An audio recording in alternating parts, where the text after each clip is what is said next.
What's up, What's up, everyone? My name is Dr. Michael Scott, and I'm a physical therapist in Los Angeles, and I'm just going to be taking you through a morning mobility. I've got my coffee here to help me wake up a little bit. We're just going to be going over some mobility stuff for the hips and legs. I have been chugging along over the past 4 months trying to run 700 miles for some challenge that my wife told me I should sign up and do. But also trying to maintain and actually progress my deadlifting back to close to my max or my PR. So my hips and my legs need a little bit of love. Maybe yours do too. Maybe you're just here because you want to move around a little bit, make yourself feel a little better. So this will probably be about 15 to 20 minutes. Very simple, straightforward stuff, nothing too fancy. The only equipment you're going to need is maybe something to put your knee down on, or a mat if you're not comfortable laying down on the ground. It isn't just going to be all stretching and mobility work. There is going to be a little bit of using your body, hitting save on the document. So all of the gains that we have are maintained, so you might start breathing heavy a little bit, but shouldn't work up a sweat. So I'm going to take one last sip of my coffee, and then I'm going to pop down onto the ground where you guys can see me. I'll just move this guy over. There we go. Okay, so first thing that we're going to do is actually going to use our hip flexors. Now, our hip flexors can get really tight a lot of times because we keep them in shortened positions all day with sitting. So when we're sitting at our desk, we're just keeping our hip flexors nice and tight, but they're getting weak. We're not using them. We're not giving them input to say when to turn on and to when to turn off. And so that's what we're going to do right now. We're going to tell them, hey, you guys need to turn on and get used, and then you need to turn off and relax. And right after that, we're going to go into a hip flexor stretch. So we're going to turn them on, turn them off, turn them on, turn them off, and then stretch them out. So to turn them on and off, all we're going to be doing is pressing your hands into your knee and your knee into your hands. 1, 2, 3, 4, 5. And for this, you have to have your knee at or above your hip joint. So we'll go back to the side for a second. So if you're doing this down here, you're going to use more of your quad and your TFL. But as soon as your knee actually crosses over your hip joint, we start to use more of our psoas and our iliacus, or iliopsoas as people will call it. And so we're doing 5-second pushes, 5 times on each side. And then we're going to stretch out our hip flexors. That's what I got that mat underneath my head for. It's going to go under my knee in a second. And just moderate pressure. You're not trying to, break your own leg off here.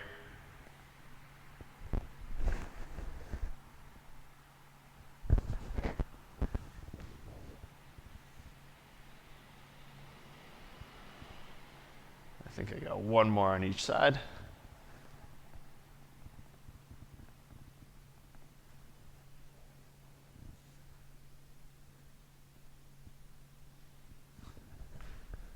Okay, so we're going to flip over or up and do a nice little hip flexor stretch. Now, the place where most people go wrong with the hip flexor stretch, they get into the generally correct position of one knee down, and then they kind of get into this position.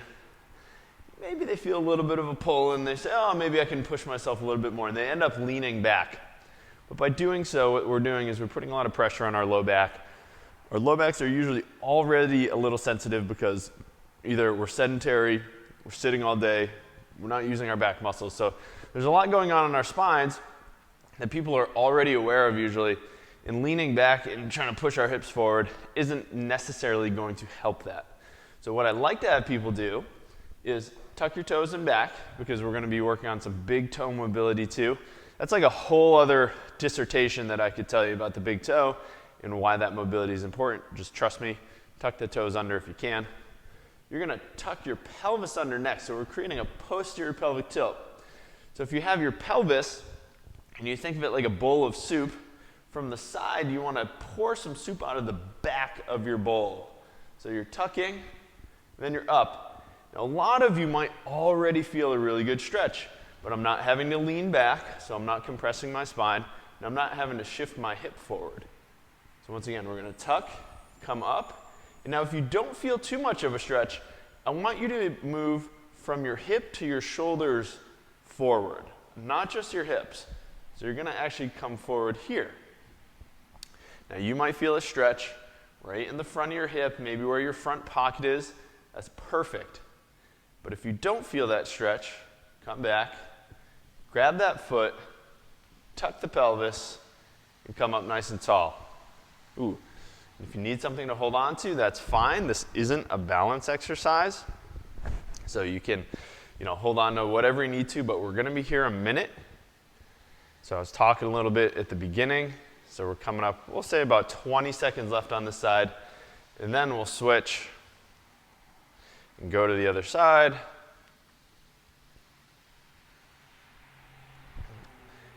And this feels crazy good. Just stretching from my hip to my knee. So it's a little bit of a quad stretch if you're in this setup, where toe down on the ground here is going to be mostly or purely the hip flexors, or what we call the hip flexors, even though the quads do flex the hip.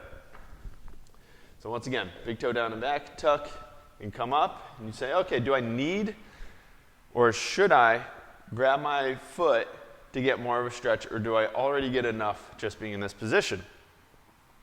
So I don't get much of a stretch here. I'm constantly stretching out my hip flexors and my quads just to maintain some lower leg or some leg health.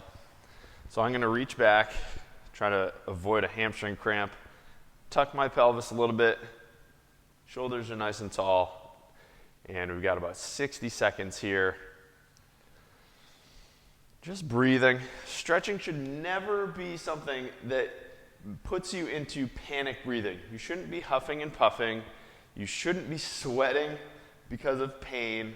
It should be something that you want to do again. It should be something that's very gentle, because if your body's perceiving threat when you're trying to relax, lengthen, and become more supple, it's not going to allow that. You're actually going to tense up. You're going to tighten up.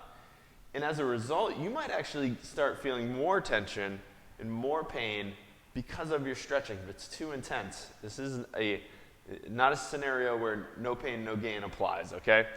You want it to be comfortable, somewhere between like a 6 out of 10 and below. If 10 is, yeah, let's go to the emergency room, and 0 is no pain, 6 and below. And we're coming up on the end here, and then we're actually gonna go into another exercise that uses your hip flexors, uses your core, and then we're going to do another stretch to follow it up called a Bretzel stretch, which is actually something, it's named after a guy named Brett. That's why it goes by Bretzel. But it stretches a pattern of rotation. So it's going to stretch the back of one hip and the front of the other. It's also going to stretch out your spine. It's going to feel real nice. But we're going to be doing some dying bugs or dead bugs. Now this is an exercise that most people have seen. They don't necessarily know what it's called. But you're going to be on your back with your legs up in a 90-90 position. Your arms are up in the air. And you're going to reach one foot forward and the opposite arm back. Come back to the middle, and that's where your hip flexors are having to work. My core is having to work to maintain a braced trunk. I'm not trying to flatten my spine necessarily. I'm just trying to prevent movement in my spine. And now I have a belt on, so that's making me kind of, I'm going to move my microphone. So my belt is kind of making my hips rock a little bit. If you see me moving, that's why. But we're going to go for 10 on each side. Just trying to prevent any movement in my spine. You're saying, Mike, I thought this was a mobility session. It is. We're trying to get your hips and legs more mobile. But like I said, you're going to be using your body a lot. Hit and save on that document. Changing the way you move a little bit.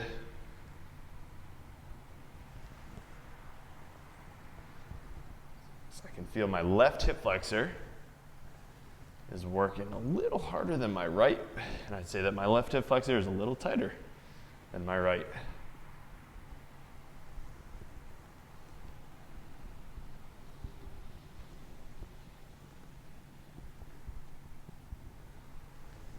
last one. Okay, so, all right, so here comes the Bretzel. The Bretzel is probably the most complicated thing that we're gonna do today, but if you follow the video, you should be pretty good. So maybe you need to revisit this area, watch what I have to say a couple times, I'll try to repeat myself. I'm laying completely on my side. I have my legs stacked to 90 degrees at my hips, 90 degrees at my knee. I'm gonna take my top hand and I'm gonna grab my bottom ankle. From here, I'm gonna pull that foot behind me.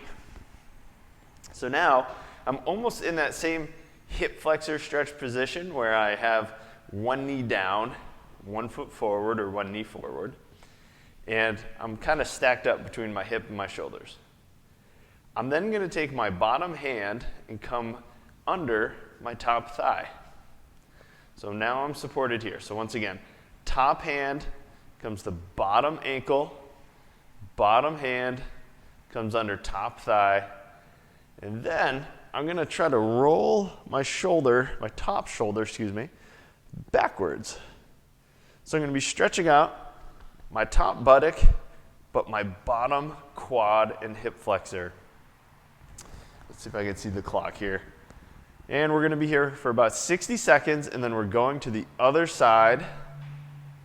Like I said, we're stretching a pattern, a rotational pattern. So if you're a golfer, a tennis player, or a throwing athlete, this is gonna be something that would probably be beneficial to maintain your thoracic mobility and your hip mobility in a pattern or a position that you're often in during your sport. So I love this stretch for all my rotational athletes. I work with a lot of golfers.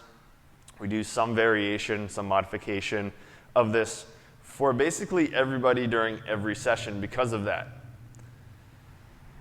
Even runners, even with running, you're gonna get thoracic rotation and hip rotation or spinal rotation. It is important to maintain that, or you're gonna find yourself side bending your spine, and you might end up with some lateral hip pain or lateral knee pain because of that, and the issue ends up being way up in your spine.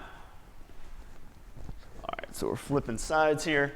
So we got knees are stacked, top hand, bottom ankle, pulls back, bottom hand, top thigh, supports, and then I roll back and pull on that bottom ankle. All right, and we're here. Our best guess as far as 60 seconds go. I can't see my watch or my clock anymore. And us physical therapists aren't very good at counting time or reps. So yeah, we're gonna be here as close to a minute as we can. I'm sure it'll end up being way off, but that's okay. And just like we were doing with the other hip flexor stretch, you wanna make sure that your breathing is comfortable, it's mellow, you're not feeling any pain anywhere above a 6 out of 10. And when I say pain, with stretching, it should really just be at most a discomfort. You should feel, okay, that muscle's stretching, but I can handle it. There's no issues, there's no numbness, no tingling. You don't feel any huge burning sensations, any of that stuff. Just breathing. Maybe trying with every breath, trying to rotate that top shoulder back a little bit more. Nice.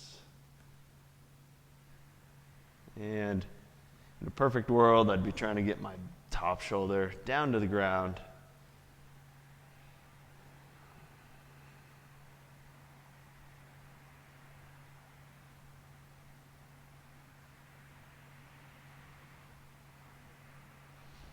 All right. So we've stretched our quads and our hip flexors quite a bit.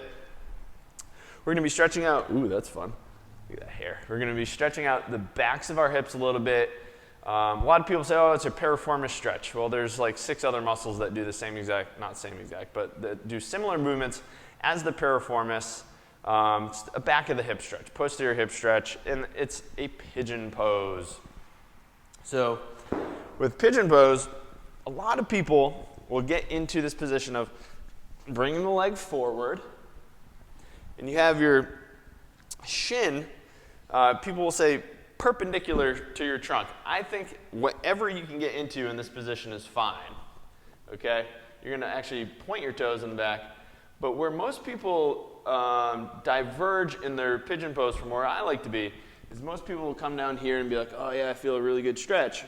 The problem with this being is we spend so much time in our day flexed in our lumbar spine from sitting. When I'm stretching, the last thing I want to do is introduce more of that into my body. So I like to actually come up here and do kind of a modified pigeon where you're almost in a cobra position. So I've got my chest up, nice and proud, staring straight ahead. And as I do that, I'm trying to sink in to this hip. I'm feeling a great stretch. I don't have to fold my body in half and stretch out my low back even more.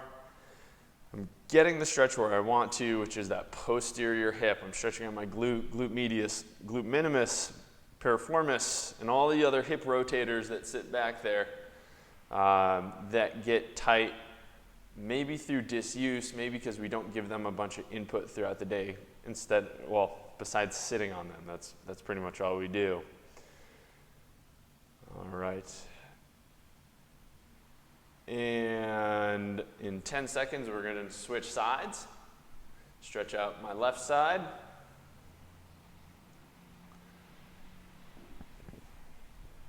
So you just step that leg through. And you might find that the position or angle of your hips and your shin are different side to side, and that's okay because we are not symmetrical beings, okay? There's this thing like, oh, my right side has to look like my left, or I'm going to be at a increased risk of injury. That might be true with some movement characteristics, but as far as stretching goes, or even getting into certain positions, we are not built the same side to side. A perfect example of this is our diaphragm. Our diaphragm has two different shaped lobes in it. It just shows you just a small example of how we're not the same side to side. I know that one of my hips is angled slightly more towards the lateral portion of my pelvis than my other one. So when I squat and I deadlift, I turn my right foot out just a little bit more than my left because that's the way that my hip moves the best. And I'm a physical therapist, so I know kind of what to look for in those things. But for the most part, just know that there's some differences within our body. And we got about 5 seconds left. Okay. Now, to use this, we stretched out the back of our hip. We're going to be doing what is probably one of my favorite exercises, probably top 3, and that is a single leg deadlift. I love deadlifting, but when it comes to using mobility, we just stretched our legs out independently, left and right sides. Well, let's use them independently, left and right sides, to use the glutes, maybe even get a little bit of an active stretch to the hamstring, work on some core and trunk stability with a single leg deadlift. So to do this, we'll go over deadlift form very briefly, but we have our hips roughly shoulder width apart.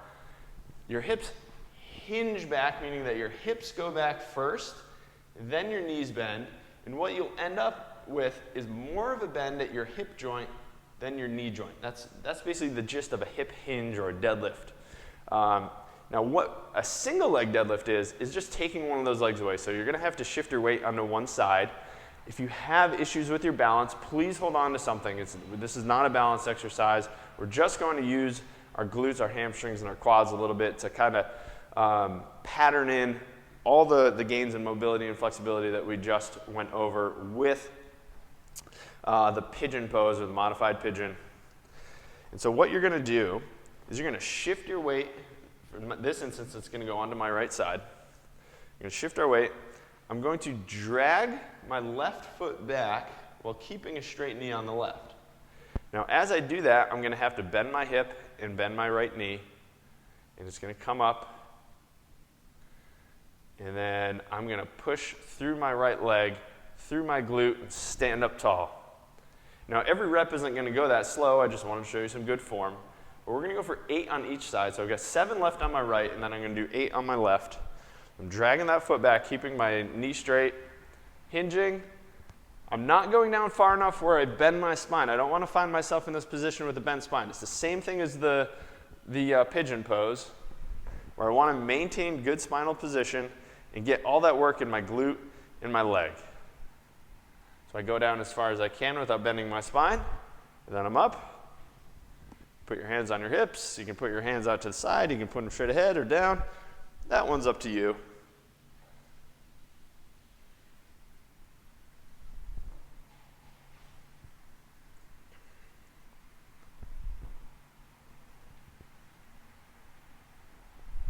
We got 2 more and then switch.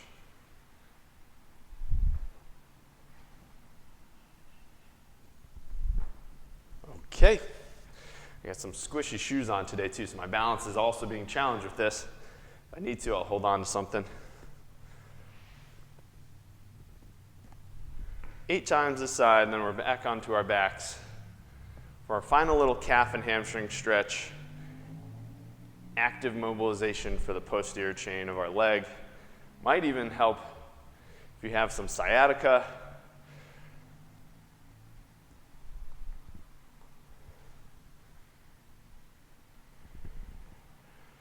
And in typical fashion, I have no idea what number I'm on. I think I'll say 6.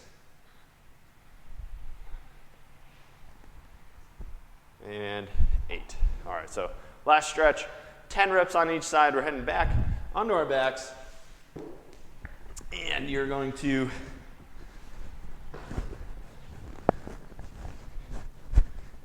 hug behind your knee. Toes come back. We're stretching out hamstrings, calf.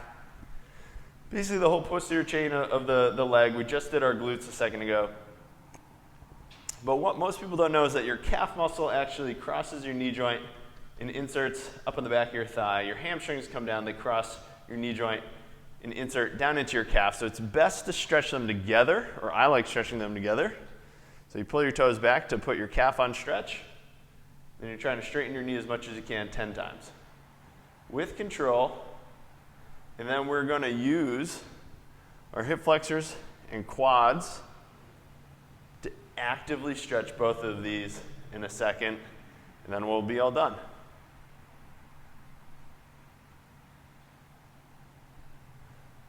So I feel a big pull, actually in my calf. So that could be my gastroc, my soleus, or my hamstrings. So it's hard to say, oh, this is specifically a hamstring or calf stretch. Instead, it's a posterior chain stretch, the chain being from the bottom of your foot all the way to your butt. That's the posterior chain. That's what we're stretching out with this. We're getting all the muscles in between.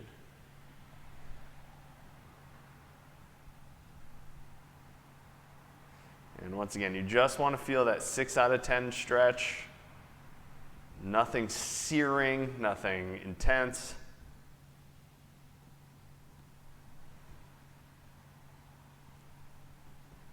Two more. And then legs are straight. We have 5 reps on each side, and then we're all done. So you're going to have to brace your trunk. We're going to use our hip flexors a little bit.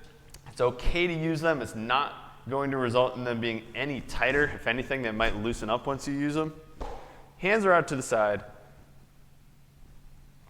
Trunk is braced. Pulling my toes back and lifting as high as I can with a straight knee. 5 times on each side, and then I'm done.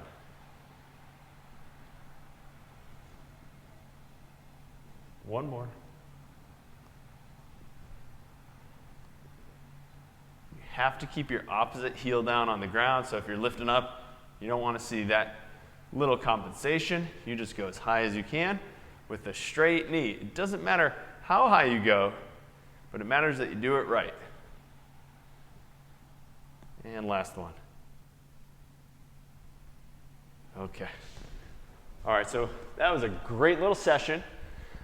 It was roughly about 20 minutes or so. We covered all the bases of the lower leg. Maybe could spend a little bit more time on the feet, but that's a whole separate section. I have a whole foot clinic out there if you search around on my channel that you can find.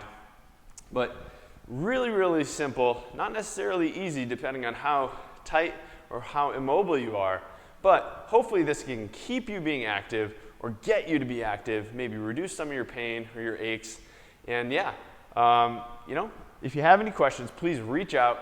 You can always find me at kineticpotentialpt@gmail.com or my Instagram handle of kineticpotentialpt. So thanks for tuning in, and let me know if you have any questions or comments. Leave them below. Thank you.